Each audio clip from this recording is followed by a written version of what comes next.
Hey everyone. In this video, I thought I would just do kind of a casual walkthrough of a technique or an exercise that actually helped me quite a bit when I was starting out as a home roaster.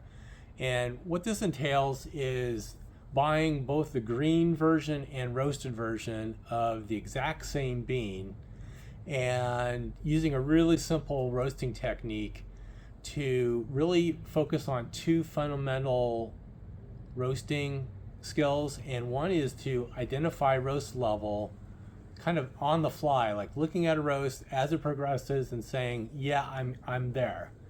It's not underdeveloped, it's not over roasted, I'm at my target. The second thing this does is when it comes to tasting, better understanding when you see flavor notes on the bag or on the website, and then you actually taste it and you taste their version of that, you start to being able to map how flavors are described by in the roasting community and what it tastes like to you.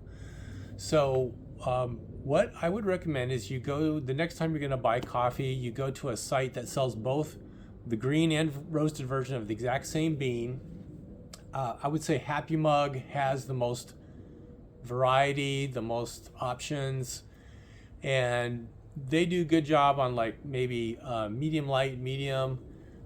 Sweet Maria's also does this. If you're looking at the lighter side of roasts, there's a couple that I really highly recommend. One is Prodigal Coffee, and one of them is Clatch. And the next thing you're going to do, you got your beans, you got your reference roast. What you're going to do is come up with a really simple roasting plan. All right. So we're not going to make decisions on the fly during the roast. You're really just going to hyper focus on a very simple roasting approach and kind of get laser focused on the end of the roast. Okay, so eventually you'll learn all the different phases and all the different cues and smells, but when you're just starting off, the main thing I think you should just focus on is understanding when to end the roast, getting the temperature up in a reliable way, and then ending the roast at the right time. So for the fresh roast, if you have the 540, I would start at power level 7 to 9 and just keep it there. Don't change it. Just keep it somewhere between 7 and 9. If you're not sure about the power supply in your house and you might think it's a little on the weak side, maybe start at 9. If it's a more modern house, you're pretty confident it's close to 120 volts, maybe start at 7. You're going to start with the fan at level 9, which is the highest, and basically just reduce the fan at regular intervals and just keep going at that pace until you get to the roast color at the end. So if you've got the 540, I would say every 2 minutes, just reduce the fan one setting every 2 minutes. So at 2 minutes, at 4 minutes, at 6 minutes, at 8 minutes, keep going, but you should probably be hitting your roast level for a light roast within that time frame for sure. If you have the 800, you might want to go every 3 minutes.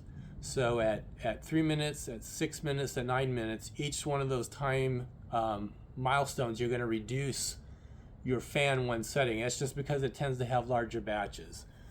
Now when you do this, stick with the same batch size every interval that you do this, so that as you get familiar with it and you start refining your roast and trying to get a little bit closer to your target, it'll be easier for you to do that if you stick with the same batch size. Now for the batch size, for the 540, I kind of like 120, 130 grams. If you're on the 800, I actually like to split my 1 pound samplers into 3 batches, so about 150 grams each. But if you got it for the purpose of doing a half pound for sure, 8 ounces, that's fine too. You can do that. All right, so you got your roaster started. The beans are slowly changing color. If you want to take note of what the temperatures are along the way, that's fine. But at this point, you're just really kind of getting acclimated to the whole process. But the main thing is really focusing on that end of the roast. And so you're going to need either a headlamp or a flashlight or your phone or some sort of light source, and you're going to get a glass jar with the commercial roast in the glass jar. And of course your beans are roasting in the roast chamber, and you're simply going to look at your roast in the roaster with the headlamp and look at the commercial roast that's in a jar or a mason jar or a glass, and you're just going to just watch it, and when you think you're getting close to the roast level, your target roast level, you're going to end the roast. Now if you're roasting light, what I recommend is that as you get closer, you're going to stop making adjustments on the machine. So even if you hit your 2 or your 3 minute interval and you know you're close, just let it ride and just focus on the color. And my tip is, when you think it's about the same color, just let it keep going. It'll change gradually with the fresh roast. It doesn't change super fast if you leave the settings the same. And when you think your roast is just a hair darker, just a nudge darker, go ahead and end the roast then. If you're doing a medium or beyond, you should be safe. If you hit the level, I would just call it. If it looks like it's about the same shade of brown, go ahead and call it. Now, a couple more tips.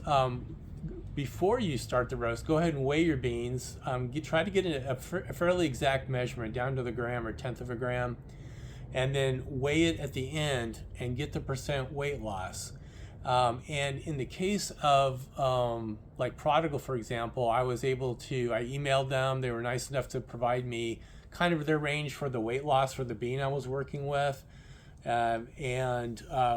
When I got my roast, I was fairly close. So I knew I was within, like, I think 0.3% different than their roast. With Sweet Maria's, for example, they have a great resource for like color charts, and they have % weight loss underneath the different colors.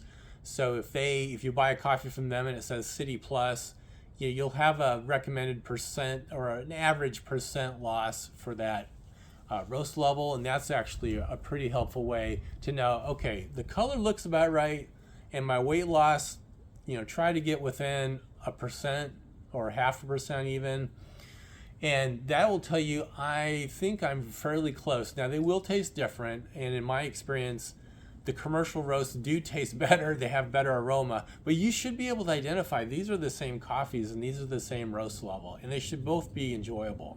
And another tip is when you get your coffee and their coffee, if you have a hand grinder, a manual grinder, go ahead and grind a batch of their roast and get the feel of how hard or how easy that feels, and then do your batch and grind it also at that same grind setting. And if yours is about the same level of resistance, that is another good sign that you're very close to the same roast level. If you find yours is very easy, or if it's very tough, if you can barely even turn the handle, you're probably, for example, too light. It's probably underdeveloped. And so that's pretty much it. Those are a couple of the fundamentals of roasting that if you are a new roaster, you're going to need to start learning. And if you stick with a hobby, or if you become a pro and you've been roasting for years, you're still going to be using these same skills, meaning looking at a roast real time on the fly and saying, I'm at my target.